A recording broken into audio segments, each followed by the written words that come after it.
नमस्कार, मैं ज्योतिषाचार्य दिव्या। आज मैं आपको बताऊंगी महाशिवरात्रि के पर्व पर आप किस तरह से अपने घर पर पूजा कर सकते हैं। तो घर पर पूजा करने का जो नियम होगा, सबसे पहला कि आपको जो पूजा की चौकी है वो आपको ईशान कोण में लगानी है, यानी कि उत्तर पूर्व की दिशा में, जैसे कि हम नॉर्थ ईस्ट भी कहते हैं, तो नॉर्थ ईस्ट की दिशा में। और अगर आपको वो दिशा आप संभावित रूप से नहीं परख पा रहे हैं, नहीं जान पा रहे हैं, तो फिर आप जो भी शुभ दिशा है, यानी कि उत्तर की दिशा या फिर पूर्व की दिशा की तरफ ही चौकी लगाएं। चौकी लगाने के पश्चात आप चौकी जो लगाएंगे उसके नीचे एक चौक पूर दीजिएगा। आप आटा और हल्दी मिला के भी चौक पूर सकते हैं, या फिर आप फूल से भी चौक बना सकते हैं, जिससे आपको आसानी रहे। फिर उसके बाद आप उस पे एक पीला कपड़ा बिछाएंगे। पीला कपड़ा बिछाने के बाद आप कलश वहाँ पर स्थापित करेंगे। जो कलश आप स्थापित करेंगे, उस कलश में सबसे पहले आप गंगा जल डालेंगे। आप उसमें एक सिक्का डाल दीजिएगा, थोड़े से आप फूल भी डाल सकते हैं। खाली नहीं रखना है, अक्षत डाल सकते हैं, हल्दी डाल सकते हैं, खाली बस नहीं कर रखिएगा। कलश को टेक देने से पहले, यानी उसको रखने से पहले, आप उसके नीचे भी एक आसन देंगे। फूल का, पुष्प का आसन भी आप दे सकते हैं,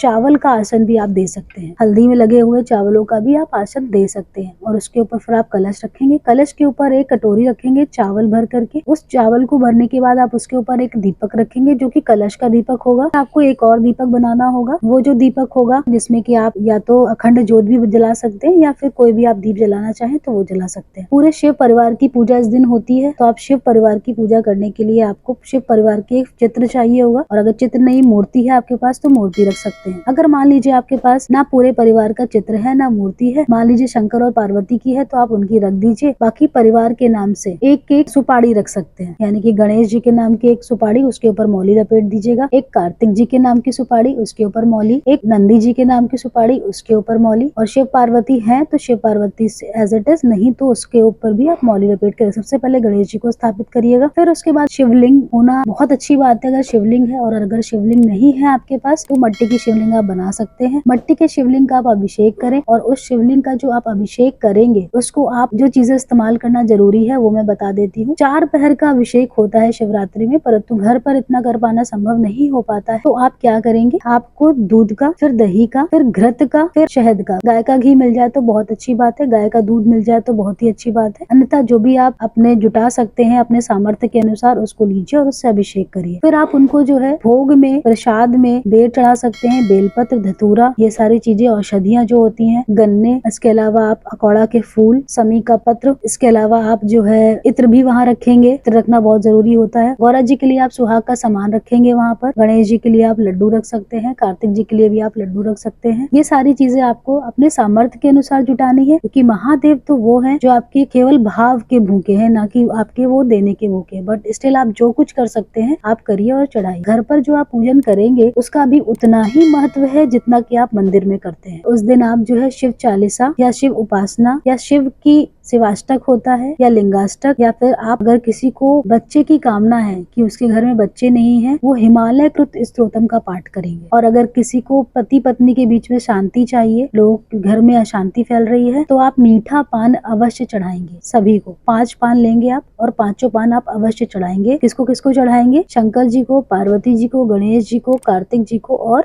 नंदी जी को। इस तरह से आपको मीठे पान चढ़ाने हैं, तो आपके जो वैवाहिक जीवन है वो सुख समृद्धि भरा रहेगा। आशा करती हूँ ये वीडियो आपको समझ में आया होगा। और संपन्नता आप आरती के साथ करिएगा। आरती ही जो होती है, आखिरी में आरती का एक अलग महत्व होता है, तो आरती के साथ संपन्नता करिएगा। और आप इस तरह से महाशिवरात्रि की पूजा करें तो आपके लिए काफी लाभकारी होगा। धन्यवाद।